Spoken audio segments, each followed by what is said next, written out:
Van চালায় খাবেন, রিক্সা চালায় খাবেন, কৃষিকাজ করে খাবেন, ব্যবসা করে খাবেন, ছোট্ট একটা মুদির দোকান করে খাবেন, যদি কিচ্ছু করতে না পারেন রাস্তায় মুচিগিরি করে হলে খাবেন, সেলুনে বারবার হয়ে খাবেন, তারপরে সুদের দিকে যাবেন না। পারবেন? আপনার রিজিক কি আপনার হাতে না আল্লাহর হাতে? না, আমাদের রিজিক তো আমাদের হাতে।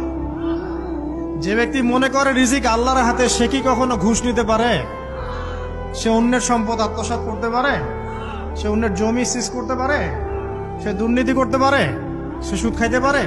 কেন খায়? কারণ সে মনে করে রিজিকের মালিক সে নিজেই।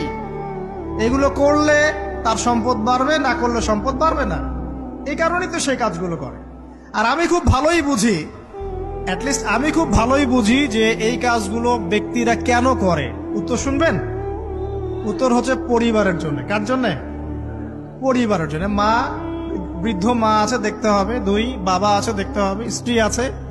আর স্ত্রী মাশাআল্লাহ একদম ফেমিনিস্ট, তার চাহিদা পূরণ করতে তার হিমশিম খেতে হয়।